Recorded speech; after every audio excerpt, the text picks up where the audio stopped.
അന്ന് മുതൽ ഇന്ന് വരെ ഇവരോടൊപ്പം തന്നെ നിന്ന ഡിവൈഎഫ്ഐയുടെ അന്നത്തെ സെക്രട്ടറി, അത് ദുരന്ത മേഖലകൾ ഉണ്ടായിരുന്ന ഡിവൈഎഫ്ഐയുടെ ജില്ലാ സെക്രട്ടറി കെ റഫീഖ്, ഇപ്പോഴത്തെ CPM ജില്ലാ സെക്രട്ടറി കെ റഫീഖ് നമ്മുടെ കൂടെയുണ്ട്.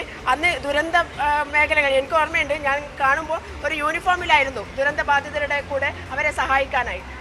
ഇപ്പോൾ അവരെ വീടുകളിലേക്ക് പുനരധിവസിപ്പിക്കുകയാണ്. അപ്പോഴുണ്ടാകുന്ന ഒരു മാനസികമായ അവസ്ഥ എന്താണ്? തീർച്ചയായിട്ടും വളരെ സന്തോഷം തോന്നുന്നൊരു ഘട്ടത്തിലാണ് നമ്മളെല്ലാവരും ഉള്ളത്.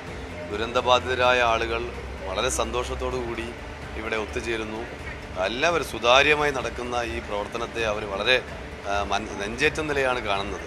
സംസ്ഥാന സർക്കാർ ദുരന്തമുണ്ടായ ആ നിമിഷം മുതൽ ഇപ്പോൾ ഇതാ വീടുകൾ കൊടുക്കുന്നവരെയുള്ള എല്ലാ പ്രവർത്തനങ്ങളിലും ദുരന്തബാധിതരെ ചേർത്ത് നിർത്തുകയാണ് ഉണ്ടായത്. അതിനോടുള്ള ഒരു ആത്മവിശ്വാസം, ജീവിതം മുന്നോട്ട് നയിക്കാൻ ദുരന്തബാധിതർക്ക് ഒരു ആത്മവിശ്വാസം നൽകാൻ ഈ സർക്കാരിന് കഴിഞ്ഞു എന്നുള്ളതാണ് ഏറ്റവും പ്രധാനം.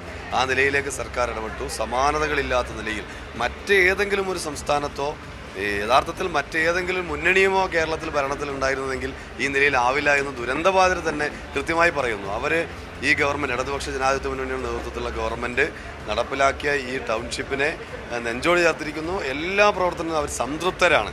ഇവിടെ ഓരോരുത്തർ ഇപ്പോൾ ഇന്നത്തെ തന്നെ നറുക്കെടുപ്പ് നടക്കുന്നത് അങ്ങേയറ്റം സുതാര്യമായിട്ടാണ്. ദുരന്തബാധിതർക്കെല്ലാം ഒരു പരാതിയോ ഒരു ആക്ഷേപമോ ഇല്ലാതെ സുതാര്യമായി അവർ തന്നെ അവരുടെ വീട് തിരഞ്ഞെടുക്കുന്നു എന്ന നിലയിലേക്ക് അങ്ങേയറ്റം സുതാര്യമായി നടത്തുന്നു. ഇവിടെ പരാമർശിച്ച പോലെ എല്ലാവർക്കും ഒന്നിച്ച് ജീവിക്കണമെന്ന ആവശ്യം ദുരന്തബാധിതരുമായി ആദ്യഘട്ടത്തിൽ തന്നെ ഗവൺമെൻറ് ചർച്ച നടത്തിയപ്പോൾ അവർ പറഞ്ഞൊരാവശ്യമാണ്, ഞങ്ങൾക്ക് വിവിധ പ്രദേശങ്ങളിൽ വീട് പോരാ, പകരം ഒന്നിച്ച് വേണമെന്ന ആവശ്യമാണ് അവർ ഉന്നയിച്ചത്. ആ ആവശ്യമാണ് ഇപ്പോൾ നിറവേറ്റിയിരിക്കുന്നത്. 25-ാം തീയതി അവരുടെ സന്തോഷത്തിൽ പങ്കുചേർന്നുകൊണ്ട് ബഹുജനങ്ങളാകെ പങ്കെടുക്കുന്ന വലിയ പരിപാടിയാക്കി മാറ്റാൻ വേണ്ടിയാണ് ഞങ്ങളെല്ലാം കാത്തു നിൽക്കുന്നത്.